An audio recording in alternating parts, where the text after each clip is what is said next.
Good afternoon. My name is Ruth Stone. I'm the Interim Director of the Institute for Advanced Study.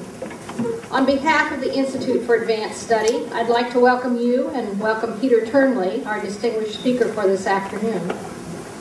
The IAS supports research and creative activity in all areas of thought, particularly work that cuts across disciplinary and cultural boundaries. It does so by inviting distinguished scientists, scholars, and artists from throughout the world to one or more of the Indiana University campuses to work on specific projects with faculty and students by sponsoring a number of transdisciplinary seminar working groups on the Bloomington campus, by arranging lectures and other gatherings for sharing the production of knowledge, and by facilitating the work of the Society for Advanced Study, an organization that supports the Institute research and intellectual exchange. Our Branigin lecture today is supported by an endowment from the estate of IUB alumni, that is Jean Lois Porteous Branigin. Jean Branigin was the wife of Alba Lloyd Branigin, an attorney in Franklin, Indiana, and brother of the 42nd governor of Indiana. This series of lectures within the Institute for Advanced Study brings to Bloomington campus interdisciplinary scholars whose work is provocative and challenging. I'd like to invite Ivana Hedden, the Assistant Director of the Institute for Advanced Study, to introduce our speaker today. During their stays on campus, the Branigin lectures meet with a variety of faculty and student groups, both formally and informally. Ivana. I welcome you all to our Branigin talk, given by award-winning photojournalist Peter Turnley. David Turnley, Peter's brother, was supposed to be with us today too, and was supposed to also give a lecture, Branigin lecture last night. Unfortunately, David had to cancel his visit to Bloomington. But Peter is here, and we are very honored to have him with us. As some of you may already know, Peter was here twice in 2005, and gave two wonderful talks, one as a Branigin lecturer and the other as a Branigin speaker. Today Peter will speak about his new book, McClellan Street, which he and his brother David published this October with IU Press. After the talk, Peter will take a few questions, and Peter will be happy to sign his books, and IU bookstore will have some copies available for sale at the table over there. Peter also will have a reception after the lecture, so we hope you will all join us. Peter Turnley is one of the most powerful and prominent photojournalists in this country. He holds undergraduate degrees from the University of Michigan and from the Sorbonne, and a graduate degree from the Institute of Political Sciences in Paris. He also holds two honorary doctorates. In 2000-2001, Peter was awarded the Nieman Fellowship, the most prestigious journalism fellowship in the country, offered by the Nieman Foundation for Journalism at Harvard University. From 1984 to 2000, Peter worked as Paris-based contract photographer for Newsweek. His work appeared on the cover 43 times. His photographs have been seen in such major publications as Life, Paris Match, Le Figaro, National Geographic, Geo, Le Monde, the London Times, Sunday Times, DoubleTake, and Stern. Peter is a recipient of many prestigious international awards, including the Overseas Press Club Award for Best Photographic Reporting from Abroad. He has also won numerous awards and citations from World Press Photo and from the Pictures of the Year competition sponsored by the University of Missouri School of Journalism. During his career spanning over 30 years, Peter Turnley has traveled to 90 countries and has covered every major international event, including the fall of the Berlin Wall, revolutions in Eastern Europe and the former USSR, wars in Bosnia, Chechnya, the Persian Gulf, Afghanistan, and Iraq, conflicts in Rwanda, Somalia, South Africa, and Israel and Palestine. Of course, he also covered 9/11, and he was in New Orleans to photograph the aftermath of Hurricane Katrina. Peter has published 5 books: Beijing Spring, Moments of Revolution, and a wonderful book about Paris Parisians. And together with his brother David, In Times of War and Peace, and now McClellan Street. Since August 2004, Peter has worked as contributing editor-photographer for Harper's Magazine, where he publishes 8-page photo essay on a quarterly basis. Peter says that he has always been inspired and committed to the notion that visual storytelling through photography can be as a fully embodied and powerful communication in its own right. Let's hear from Peter himself about the powerful story that he and David communicated through their new book, McClellan Street. Please join me in welcoming Peter Turnley.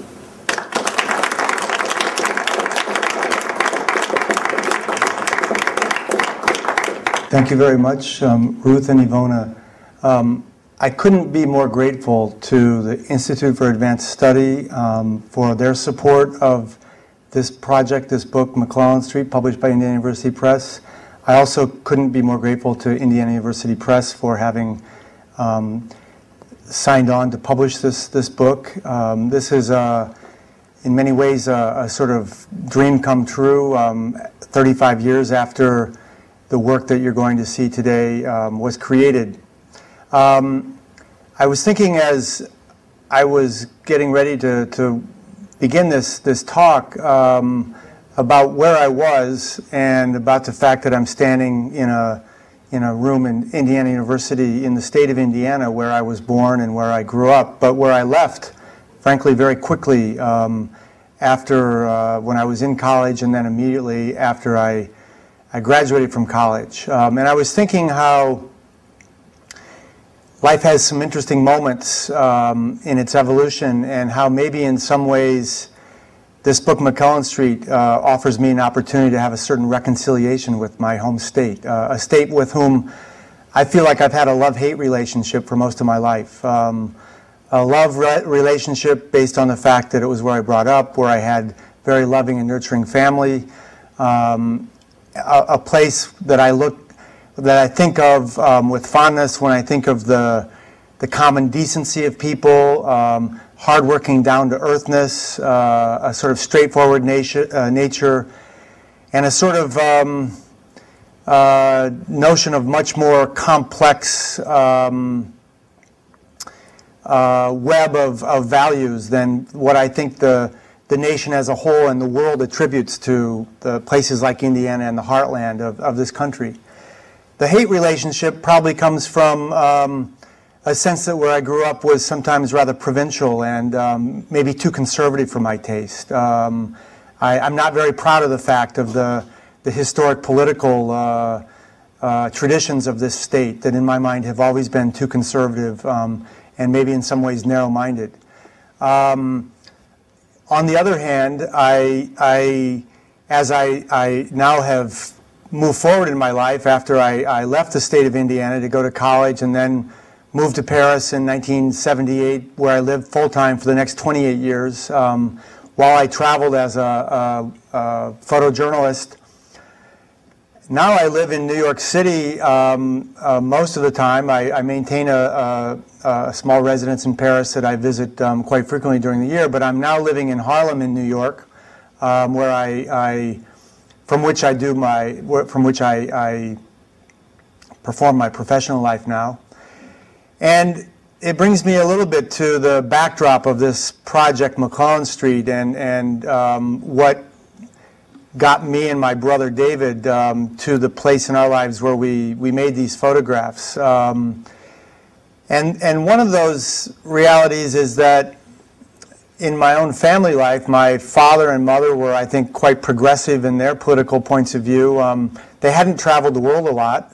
My father, the only time he had ever left the United States was to go to Korea when he was in the Navy during the Korean War. My mother, as I understand it, had never been anywhere outside of the United States except maybe a trip to Mexico until she and my father visited me one time in their lives in Paris in the 1980s. But in spite of the fact that they hadn't traveled overseas a lot, I always felt like the sort of verbal and discussion dynamic of my family environment was quite worldly. My father particularly was really plugged into the idea that we ought to think about people that had less than we did. There was a lot of talk at the dinner table about how the American dream, how the American game was a rigged game, that from the outset the game was not fair for many people, particularly if you were from a minority background. And all you have to do is, as I think about that concept that I heard a lot about at the family table growing up, was to look at the reality of the United States in 2007, where in fact, as far as I'm concerned, the game could not be more rigged. Where I live in New York City, to send your child to a private school cost, if you're 13 years old, costs $29,000. What does that say for the opportunity of a family that makes $35,000 a year? And so this business of talking about the American dream that seems to be kind of a sort of standard for what often the policymakers like to brandish as what we're most proud of has been something that I guess was always challenged in my close world. It also brings me to the backdrop of again, these photographs. I came of age in the late 60s and in the early 70s. I did go to Elmhurst High School in Fort Wayne, Indiana, which I would say a couple things about.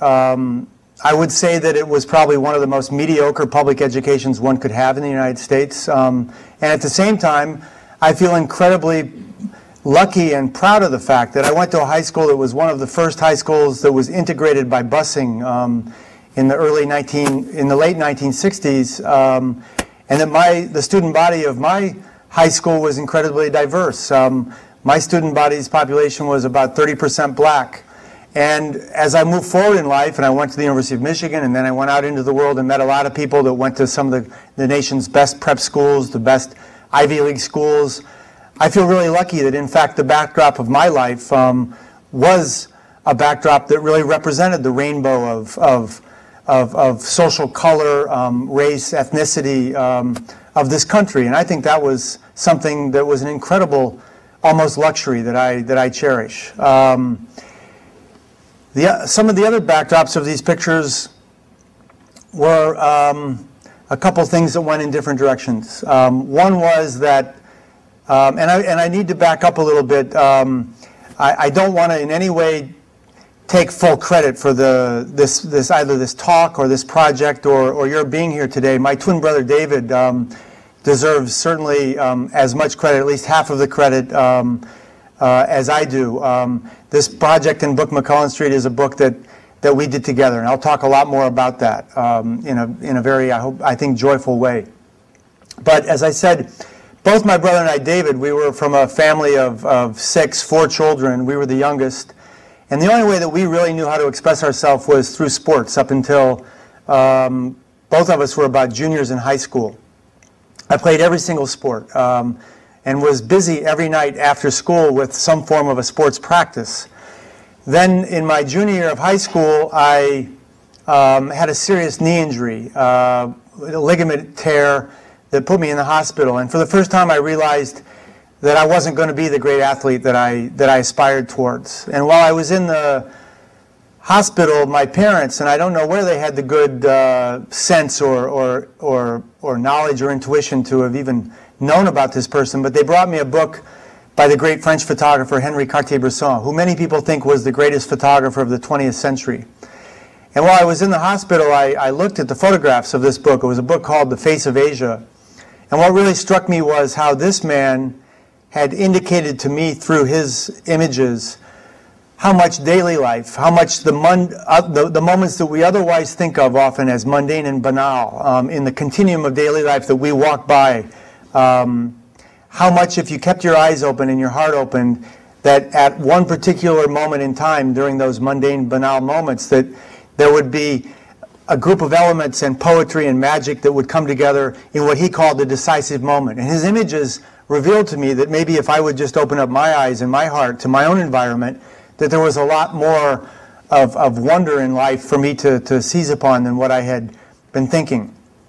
So I bought a camera.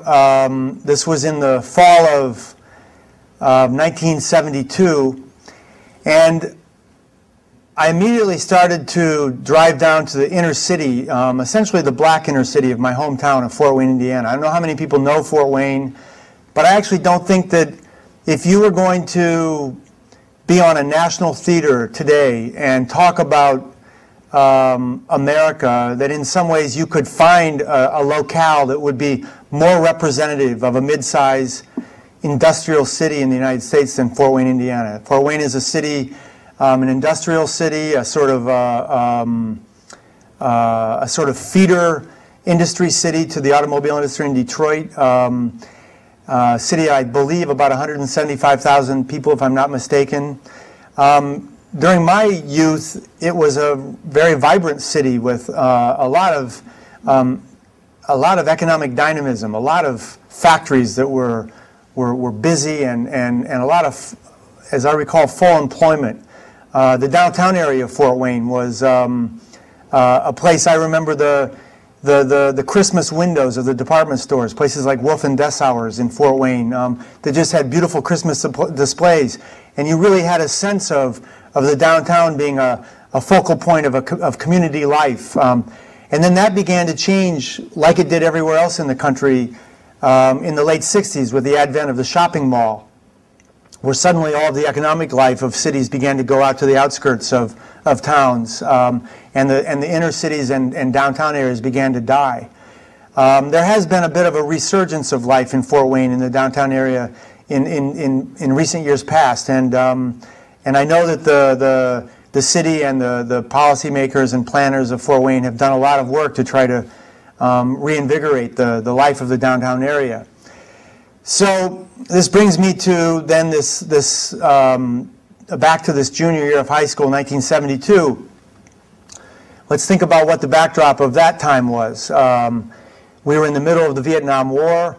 There was incredible tumult throughout the United States. There was a lot of generational conflict. I said in the foreword of my book on McClellan Street, anyone with an honest memory would remember that it was a time of turmoil. It was a time of a civil rights movement that was raging on.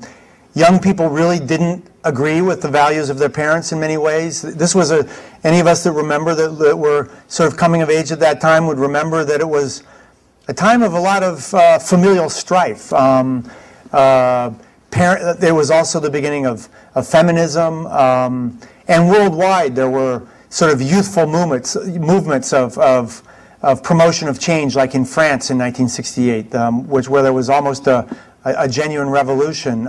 College campuses in 1972.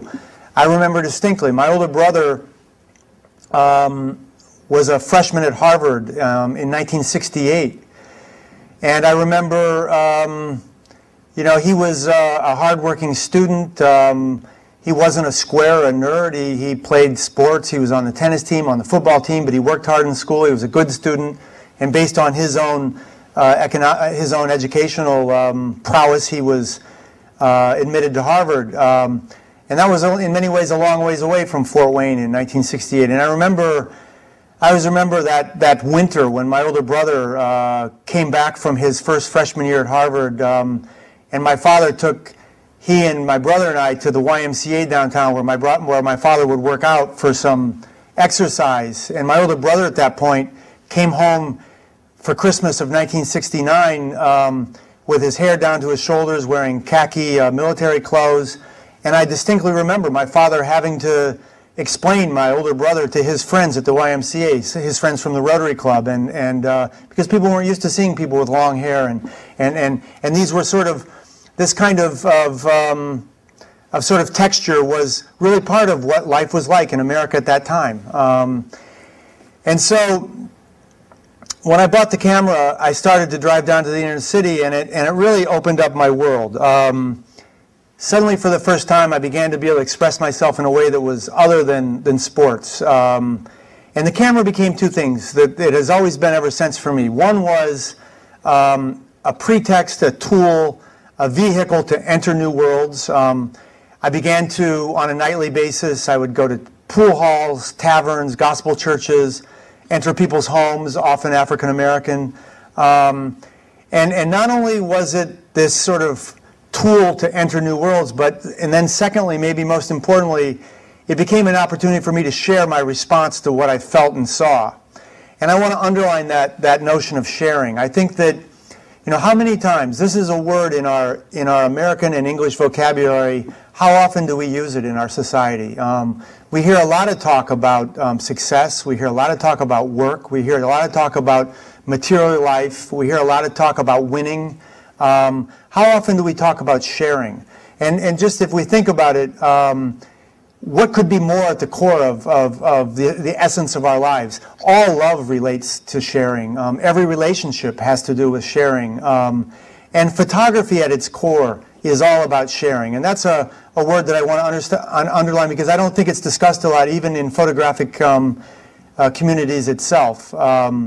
So I would come home at night after having driven downtown, and I would race downstairs. I had a dark room in the basement, and I would develop my roll of film, and then after dinner I would go back downstairs and make prints of the photographs that I had made that day. And going back to the notion of sharing, I guess I was incredibly lucky because my parents, who I actually think were quite worried that their sons were never going to do anything but maybe express themselves by punching something or hitting something with their shoulders, were delighted that I began to have a desire to express myself in another way and with photographs. So I would run upstairs with the latest print that I had made and show it to my parents. And I always remember that great sense of joy of them looking at the dripping print that would drip fixer on the table, and yet they would have a smile on their face and be so fascinated by, you know, what I was showing them that I had seen that afternoon. And I think it's never in many ways gotten better than that. I don't think that initial joy of just sharing what I saw with my parents back in 1972, I don't think the process of photography has ever been more fun or more beautiful for me than that. So pretty shortly after, these are photographs that I was taking during that time period. Pretty shortly after that, I guess a couple months later, my twin brother David began to take pictures as well. And really quickly, he found the same joy and passion that I was finding in terms of the connection that the camera brought us with people. For me, photography, visual communication, visual expression has always been essentially about a contact with other human beings. I'm not very good at, I notice environment, I notice context, but if there isn't a person in a scene, I don't know what to do with it. I'm not very good at photographing nature. So this brings me to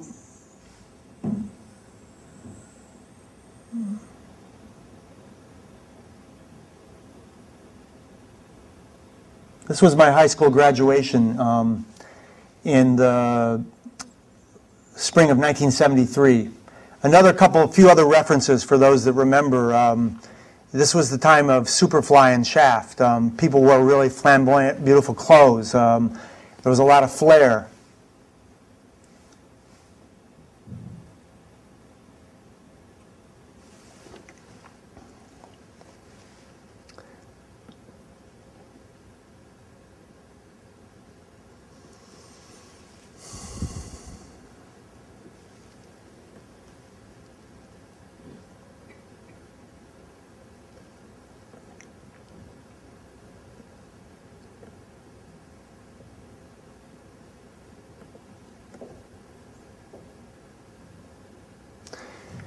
So, in the summer of 1972,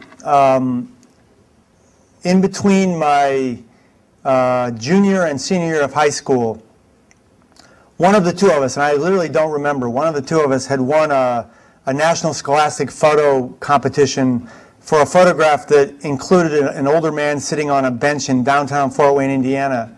And the only way that we could actually pick up the prize was by having a model release, by having the signature of the man in the photograph. And so David and I set out to find this guy, and we tracked him down sitting on a porch on the front of a house on a street called McClellan Street. And as we spoke to this man, and he was happy to sign the release and give us his signature, as we stood there that day, we looked out at the street and we noticed that every house had a porch on the front. There were lots of people playing games out on the street, many people sitting on the porches of the homes yelling back and forth across from each other, and we were kind of blown away immediately by a sense of a real community spirit on this street. It was also clear immediately that it was a very poor street, that it was a very working class street. And the other thing about it was that it was a very manageable space. It was essentially 3 blocks long. And it was a street that was about a block away from the Greyhound bus station in the downtown area of Fort Wayne. So it was just off the core of the downtown business area of Fort Wayne. And David and I had just previously seen a book by a great American photographer named Bruce Davidson, who made a book in the late 60s called East 100th Street. And Davidson had spent 1 year photographing life on one street in Spanish Harlem. And what had really struck us in Davidson's work and in his photographs was the quantity of life that could exist in one finite unit of space that had boundaries. And so that day, as we stood on the porch of McClellan Street, we looked at each other and we said, well, why don't we spend a year photographing this street? And so we began to do that. And the process involved, in the beginning, we only had one camera. We had a Nikon camera that we shared. And while one of us would be walking around the street photographing, the other would be babysitting kids' children's, or interacting with people sitting on porches, playing games on the street. Very quickly, one of the sort of operating principles and guidelines for our documentation and our work was that we always brought people back prints of the work we did. We were 16, 17 years old at this time. And so every time we would come back, we would bring back small little postcard-sized prints that we had made the time before. So very quickly, people began to, in fact, look forward to seeing us. I think they enjoyed our presence. And I'm quite proud to say that by the end of that year, 1972, 1973, almost every family on the street had a family album of photographs that we had made. Well, as I said, little by little, David and I think, began to be kind of ourselves members of this community. We would go to the street on weekends. We would spend a lot of time on Saturdays and Sundays. And then we would go many nights during the week after school. And certain families on the street became particularly close to us. There was one particular family named Garcia, which was a Hispanic family from a family of Mexican immigrants. And this was an amazing family that their door never had a lock on it. We could always walk right through the front door, sit down in the living room, and no one would even bat an eye. And if there was enough food for the family, there was always enough for somebody else. This was a family that always had an amazing amount of extended family. There were tons of cousins, uncles, relatives that were always around. And there was always, in spite of the fact that they didn't have much money, there was an incredible spirit of warmth and love in that household. Some of the other realities of McClellan Street were that, as you see, most of the houses had front porches, but some of the other realities were that most of the homes were not single-family homes. Most of them were divided up into either 2 or sometimes 3 and 4 apartment dwellings in the same house. So many people lived in these homes. And as you can see, it also was an environment where there really wasn't a lot of material wealth. But something that struck me very much and always struck us about McClellan Street is that while people were certainly very clear in their minds that their economic life was difficult, and they realized that they were poor, but they weren't despairing, and they furnished their lives with spirit. And they were very accepting to us. I'm excited because the street, McClellan Street, actually does not exist today as a street. The street is there. You can find the street sign that says McClellan Street, but almost every home on the street has now been destroyed and bulldozed to make way for parking lots for local businesses.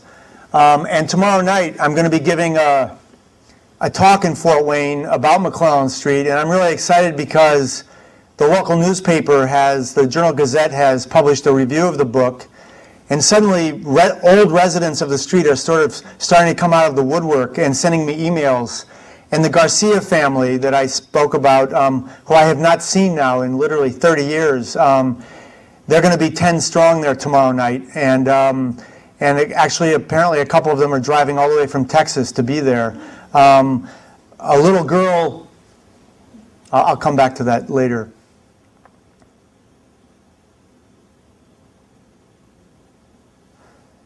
This photograph of this man has made me think of something, a sort of prominent insight for me in the last few years that I don't think I could ever have had when I was taking these photographs when I was 16, 17 years old. When I was that age, I'm sure that something in me, something in my psyche, something in my computer database attracted me to this man, thinking that his presence was interesting to photograph. But I don't think at that age I ever would have thought he was good looking. I don't think I ever would have thought of it that way. And now today when I look at this photograph, the irony is that I realize that all of these icons of cinema, people like James Dean, they were all trying to be that guy.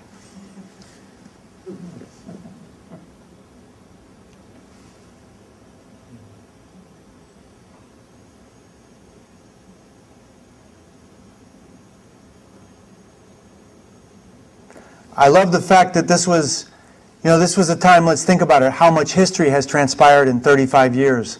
There was no email at that time, no internet, no cell phones. The real prominent source of connection to the world was the television or the radio. I love how here's a case where when the television tube blew, you didn't throw it out, you sort of kept it there as a trophy and you just added on to it.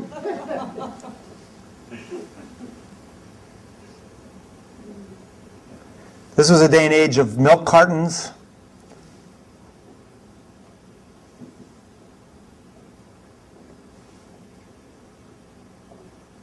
And you can see how people depended on each other. People's lives really depended on being connected to one another. You can see how people hung out.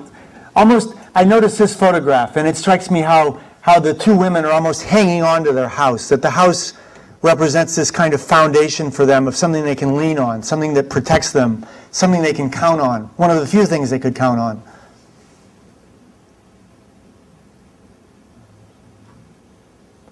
And as I said, in the middle of a lot of difficulty, there was always hope.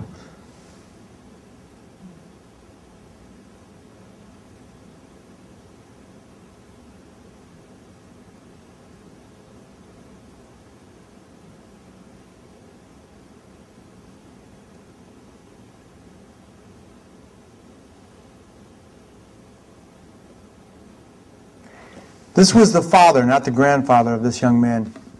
I was often struck by, working on McClellan Street, how the physique of adults and then the contrasting physique of their children, how they contrasted, but how one could almost foresee seeing the children evolve into the physique of their parents or their grandparents.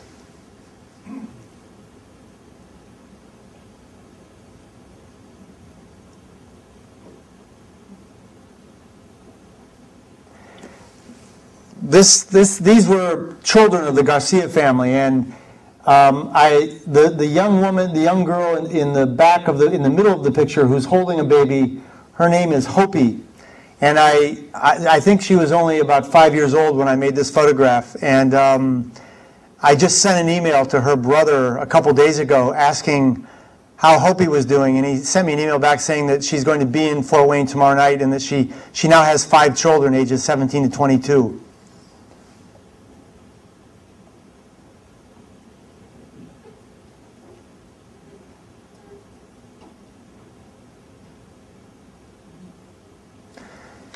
One of the things that going back to some of my earlier comments of my own personal evolution, the backdrop of my life, when I went to college at the University of Michigan, and then when I went to Paris and I started to travel, it was the first time in my life that I met people outside of the state of Indiana. And something that very quickly emerged for me that stays with me strongly today is a sense that when you leave places like Indiana, when you leave places like Fort Wayne, Indiana, when you leave places like McClellan Street, that it's not that these places are so wonderful and unique, but whatever they are, I do have a distinct sense that people elsewhere don't know much about them. That the stereotypes that people have about the heartland of America are often stereotypes that are fairly facile. I live today in New York. I cover politics, and I have a sense after every American political election, after every American presidential election, there's all this talk about the blue states, and there's this sort of sense that out there in the heartland, there's this sort of vast wasteland of bumbling idiots that don't think and that are ignorant, that don't have much knowledge. And I know pertinently true that how false that is. All I have to do is look at the friends that I grew up with and look at the friends of my own family to know the complexity of individuals in places like my hometown and the state of Indiana. And I feel like one of the things that for me is very important about this book, McClellan Street, is that not only do people not know very much about the realities of the heartland, but they then even know even less about places like McClellan Street. And these are realities that often go unknown, unnoticed, and unrevealed. And so I'm proud of the fact of maybe trying to make a small contribution to contributing to some form of a historic document that if nothing else, maybe translates some spirit. And I think spirit maybe is a lot more important than buildings and maybe concrete things that you can hold on to. And in a lot of ways, it's the complexity of that spirit in places like where I'm from and where maybe many of the people here are from, that really are the true indications and the true subtle and difficult but important concepts to grab hold of, and that are very poorly communicated. Think about why movies like Breaking Away are so important, because they talk about something that people really don't know about, a sense of spirit in place.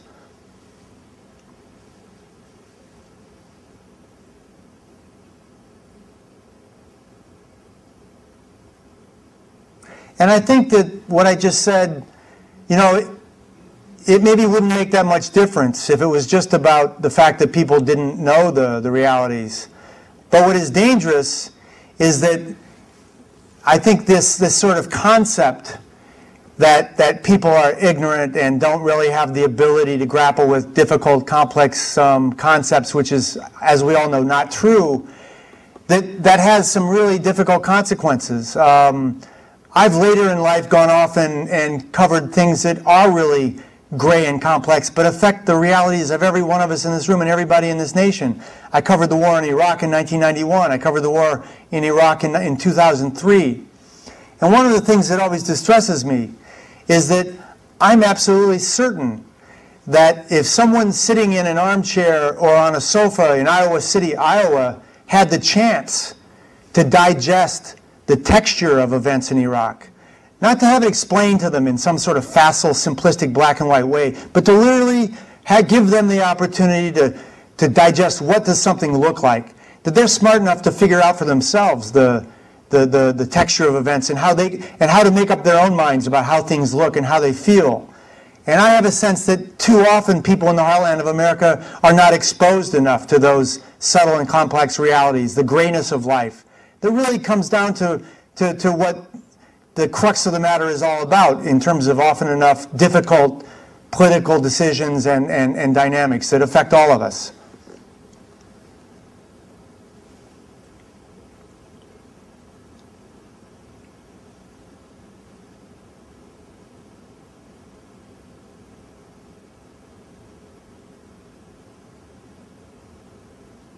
This again was the father, not the grandfather, and he was blind, and I always had the sense that he could see.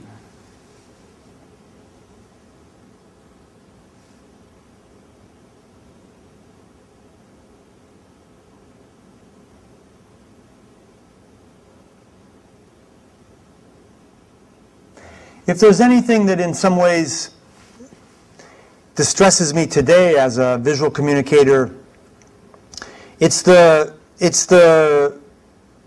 reality that confronts someone trying to make a living today as a photographer, a photojournalist, and that is a reality that most often the only space that is available in newspapers and magazines and on television is space that often deals with bad news, with difficult news, hardship. And yet I think that in many ways it's the texture of daily life that 99% of the world on a daily basis, what defines what they're worried about and what concerns them, it's daily life that actually often enough is really the fundamental core of the matter.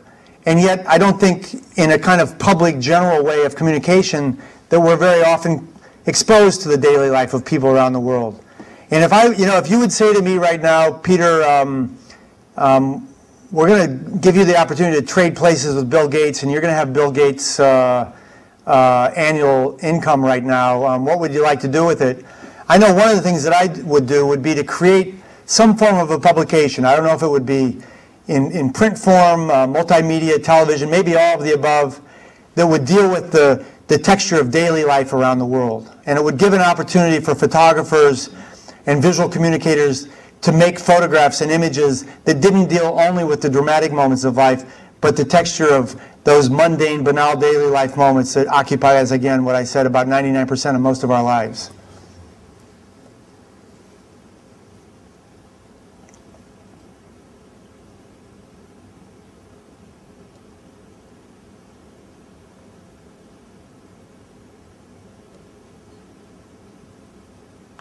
Going back to the last point, I've often thought, for example, and today this could be done. In fact, maybe I may even be ignorant. I have a feeling that there are probably some webcams, and if I knew where to go on the web, I could find this. But just think about it. Instead of simply, discovering the dramatic news events of the world that are happening overseas, the really key moments of essentially bad news every day, what if on Sunday, here in Bloomington, Indiana, when you didn't have a lot to do, you had some time on your hands, you decided, I'd really like to see what life in a park in Stockholm looks like right now. And you could turn on your television and just see people walking around in a park in Stockholm. And then you could change the channel and see people walking on the beach in Rio. And we could open up and be exposed to what life looks like, daily life all over the world. How wonderful would that be? This again is Hopi, the young girl that I'll be seeing tomorrow night that now has 5 children.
I remember seeing this man on a Saturday in the summertime, a guy who worked in a factory sitting on this chair, and immediately thinking that this was his throne.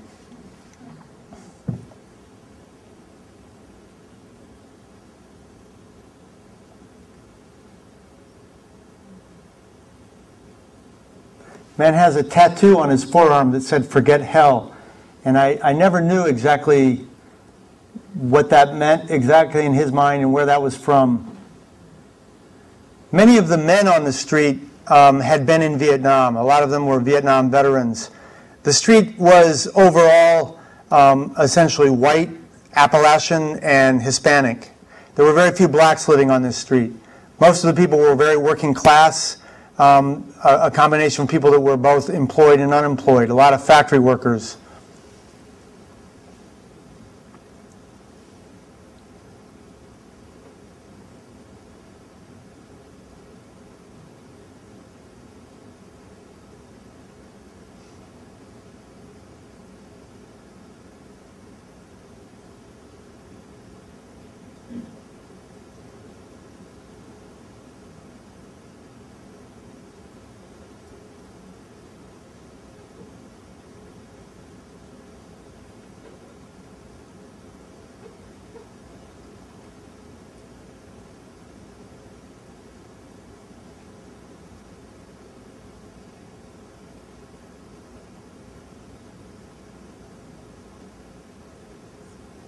Again, sharing, connections.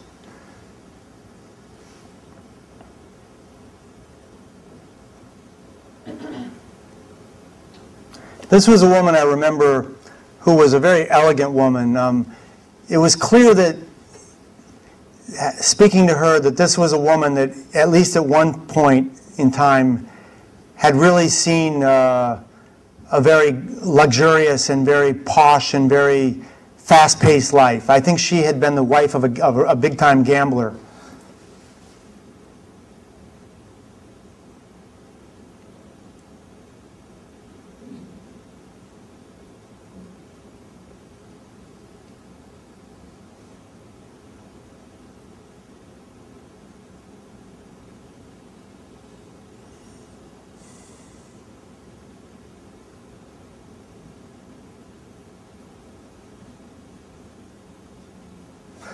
It's funny, you know, there's a kind of anyone who's read Proust, the whole notion of the connection between taste and smell and memory. And as I was just looking at this photograph, the first thing that came to my mind was the memory of the wind howling that day and just the sound of the wind in that scene, how stark and cold and gray the day was that day.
I'm struck many years later, just looking at this image, the importance of the patch on the man's shirt and how, you know, how often in our lives do we need, in terms of our own identity, these things to bolster a sense of who we are, that we're proud of, like the company we work for, and you know, our names often become associated with the company and our employment, and just having a shirt with your name embroidered on the front side, you know, what sort of source of pride and identification that can give. Happens to be placed right next to the American flag.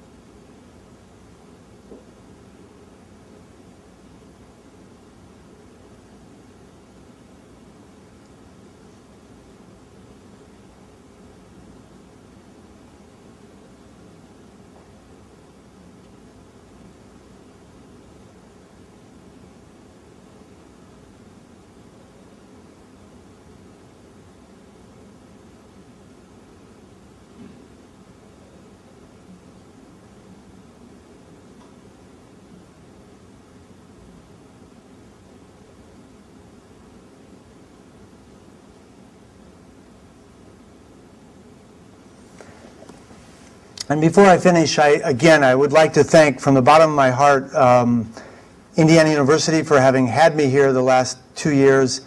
Particularly would like to thank the Institute for Advanced Study, and I would like to particularly thank Ivona Heeden for all of her amazing support. I'd like to thank Lee Sandweiss, who's in the crowd today, who was the initial sponsoring editor on this project, and it was thanks to Lee and I believe Ivona and Indiana University Press that this book has come to fruition and has seen the light of day, and David and I could not be more grateful. So thank you very much.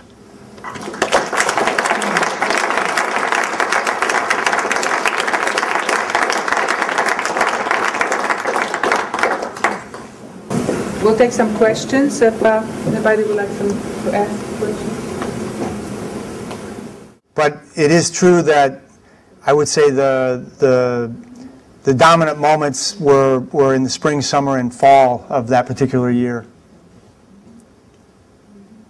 Please. Did you have anyone pose for any of these pictures? No, we never ask anyone to pose for a photograph. It's a very good question. People were most often aware of our presence with the camera, and they knew they were going to be photographed. But we did, just by virtue of the fact that we came back frequently to the street, people got very used to having us around, and they got used to the idea that the Turnley twins were going to be making photographs on the street, and so they weren't surprised. But we never told them what to do or how to compose their body or their expressions. We had a kind of both a conviction and a philosophy right from the outset that if you just spend time in front of someone, that there's nothing that you could tell them to do that would ever be as powerful as the way that people decide in their own mind and in their own subconscious to reveal themselves. If you just let people arrange themselves the way that they feel most comfortable, most often they will show you something that there's nothing that you could come up with that would be more powerful and authentic. Please. You took the pictures then, and then in the last year you went back through them and you looked at them with probably great depth. So knowing what you know now, if McClellan Street still existed and the families were still there and you were there as a 50-year-old, would you have taken the same pictures? Or has your eye and your interest changed? No, it's a wonderful question. I don't know if I am if I would be the best one to answer that question entirely, but a few things come to mind. I'm proud of the fact that even though we were 16 and 17 years old when we made these pictures, I feel that we already had a sense of perspective on what we were seeing, and that I do feel that there's a certain form of kind of social and maybe sociological vision that has a certain sophistication about it. At the same time, one of the things that I'm most delighted about the communication of these images and these moments is that they feel to me very authentic and sincere. And I think the fact that we were young, and so young, that we came at the subject matter in a very direct and fresh and sincere way. I don't know today, after all that I've seen, I think the challenge, and it's a challenge in my work overall, I would like nothing more in my work today as a 52-year-old than to be able to accomplish this kind of authenticity and spontaneity in my work. I'm always trying for it, and sometimes it's true that the more we know, the more sophistication that we are able to incorporate in our sense of composition, our ability to notice light and texture, maybe even in all of the sort of political, psychological, philosophical, and sociological references that we're able to bring to the table of the things that we've seen before in terms of seeing other people's work, now of knowing other places in the world. I'm quite sure that I would see things in a different way. And I'm not sure that I would be able to do work that would be as good as this. I don't like the word good, but as I would say, maybe powerful would be the better word. Clark, you're in your first year of shooting when you were doing this, or early in your photographing trajectory, and I'm really struck by the composition on many of these pictures. particularly by the space, the great sense of openness, and I think space is hard for many photographers to handle, but clearly there were a few close-ups, or some close-ups, but where do you think this sense of space that permeates many of these pictures came from? You know, the first thing as I listen to your question, and sometimes you have to trust your instincts. It's like the games we play where, okay, just say the first thing that comes to your mind. The first thing that came to my mind when you were asking that question was that my mother was a pianist. And I didn't realize how lucky I was until I got older, but every night of my life, I went to bed listening to my mother practice the piano and playing classical music. And I think probably the first thing that comes to my mind in terms of spatial relationships was maybe a sense of rhythm that I got from hearing a lot of music, and a sense of balance. And it is true, I think that there are an inordinate number of great photographers that have a particular connection to music. And I think that just like with photography, with visual observation, I often make the analogy with great athletes. The reason why Kobe Bryant can throw a pass behind his back and hit somebody all the way down at the other end of the court with it not looking the other way is that he has what we call a court sense. He always knows where everybody is on the court at one time. He's always looking ahead. And in photography, just like with music, there are rhythms of life. And I think that often vision and seizing these decisive moments have a lot to do with having a court sense and looking ahead and seeing how things are going to develop. Going further to your question, interestingly and maybe even ironically, today I use often a relatively wide-angle lens, a 28 millimeter or a 35 millimeter lens in a lot of my work. Most of these images were shot with a 50 millimeter lens. And a 50 millimeter lens in many ways it's a lens that Cartier-Bresson claims to have used for most of his work. I'm not sure that's entirely true, but I do know that he used it for a large number of his images. And a 50 millimeter lens is a fascinating lens because a 50 millimeter lens offers the eye the opportunity to see reality more or less exactly with the same perspective that our eyes do see space. A wide-angle lens often sort of creates a new dynamic and expands what the eye would see naturally. And so we were using a 50 millimeter lens for a lot of these images. And I think that it's a difficult lens to use. I find it a very difficult lens to use. But on the other hand, when it works often because of a sense of a balance between the subject matter and the environment and the context. And thinking even further, I guess, you know, who knows? If you were going to ask me to talk about the stereotypes of growing up in the heartland, one of the things I might say would be a sense of balance, things being kind of squared away, things being kind of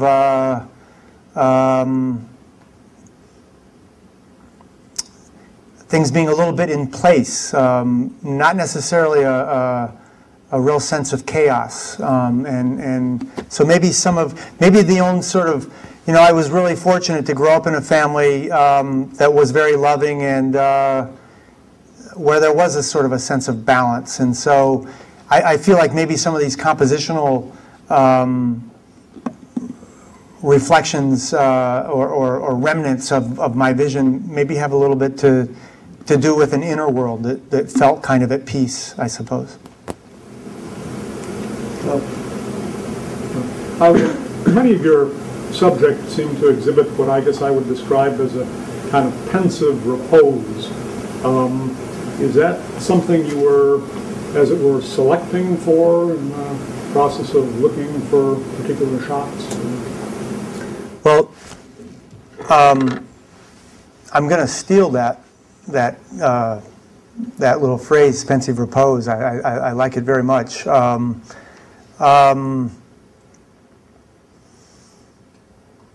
not sure where I got it from, but throughout my life as a photographer and as an observer, I have had a particular sort of profound delight and emotion from letting people work their body language and their face and their expression into what I might call pensive repose, where I feel that what one sees is an opportunity to, in some ways, enter the soul of the person, that it's during these moments that we get to the core of the matter. And I do know that almost in every way, in every aspect of my life, for better or worse, what turns me on is trying to get to the crux of the matter. I always want to know what makes people tick, what's really at the heart of the motivation of why we do what we do and who we are. And I think maybe I've always felt that I could see that more in quiet moments where you can look into the eyes and the heart of someone, maybe more than in a moment of dramatic action. Please. I know that David is not here to argue about this, but can you tell your pictures from David's? And also, do you think you had a little bit different view of McClellan Street from David's? If so, how different, if not the same? Well, I'm glad you asked that question because it makes me also think about and want to address a few points that I didn't make during the earlier presentation. I mentioned that David and I are twins. Without a doubt, both of us have. We've lived in at least for the first 19 years of our life, we shared an almost completely common environment. So the reality of our world was extremely similar. I don't like to talk about being a twin a lot. I don't talk about it to people that aren't twins actually very often. I don't like the sort of freak show side of it. And I'm not sure I understand more than anybody else what it means to be a twin. I do know a few things. I know that, for example, growing up, my parents always said we didn't have to use as many words as a lot of people did to talk to each other. David and I had sort of our own language, and we could get to something quite quickly with just a few words. We had such similar reference points that I think, that was very helpful. I've always felt like I could almost be sure that if David and I were going to walk into a room and look at a group of people, that I would know how he was going to react to the people in the room, and I could pretty accurately predict that. So we have a lot in common. Another part of, I suppose, our life as a twin, throughout our lives now, up until this particular point, has been two parallel themes. One is we've always been incredibly loving and fraternal. We've been very supportive of each other. McClellan Street, one of the true joys of McClellan Street, and this book coming out now 35 years after we made these photographs, is that as world-traveling photojournalists, whether we liked it or not, even though we supported each other tremendously throughout these last 35 years of our work life, and we like each other's work, we admire it, we're very respectful of it. We've often been in many, many situations together. We've been in very dangerous situations together. We've published now, I think, 4 books together. That in spite of that our lives have involved a lot of competition, just by nature of the fact that we work in one of the most competitive professions there is, where the options for work opportunity are often very limited, and the competition is strong among anyone in the media of photojournalism. But it's a competition that I kind of respect and admire because unlike the academic world, I think, sorry to say, I think the type of competition that one finds in journalism and in photojournalism is head on. You know where it's coming from. It doesn't hit you from behind. And that was always true with the competition between my brother and I. But it brings me to this point that this body of work for us is now kind of a gift coming out, this book coming out 35 years later, where this was a time where none of that existed, where it was all about joy and a common sense of pleasure and satisfaction to get in the car and go together down to McClellan Street. We've decided in the book that you don't see the names of who made which pictures, because we don't think it's that important that someone knows. If they want to know, they can look at the back of the book. There's a page that indicates the page numbers for each of our work. But for us, this is a body of work that we did together, and it's really a kind of a symbol of a certain sense of love and fraternity. In terms of, can I tell who made which pictures? I have a sense of knowing about, I'd say about 90% of the time. I think there are about 10% of the images, even though we ultimately made a decision that one of us made the image or not and attributed a name to it. There are about 10% of these pictures that we're not really entirely sure.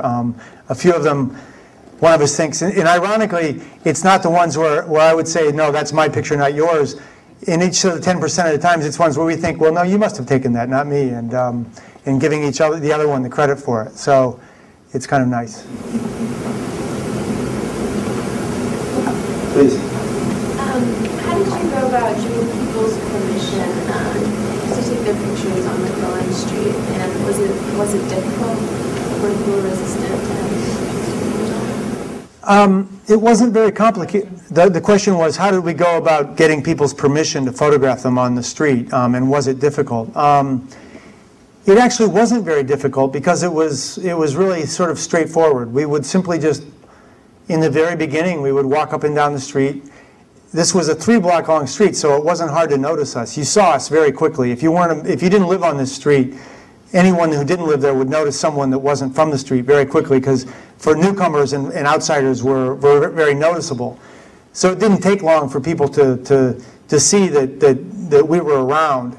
And then we would ask them if they minded if we took their pictures, and I think it was a kind of a very quick cumulative process where some people would say yes, and then the next time we would come back with prints, and the neighbors would see that the people we photographed the week before had prints from the pictures, and they'd say, well, oh, that's kind of nice, maybe I'd like to have a picture myself. And it never did seem very difficult or complicated. And we had a sort of rule of thumb: if anybody didn't want to be photographed, we just simply didn't do it. I don't remember, though, specifically anyone on the street that didn't want to be photographed. I don't recall that. Please. Is there anyone photographed that you think is more significant than others? Very good question.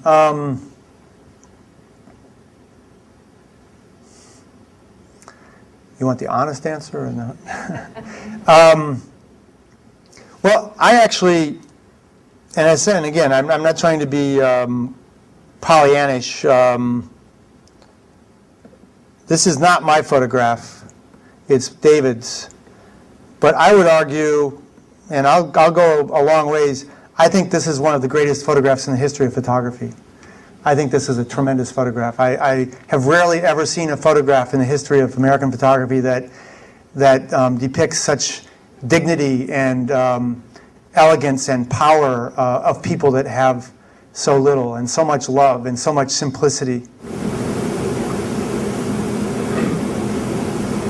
Well, why don't we stop now, and we'll have reception, book signing. Peter will be available to talk, answer questions, and so thank you very much, Peter.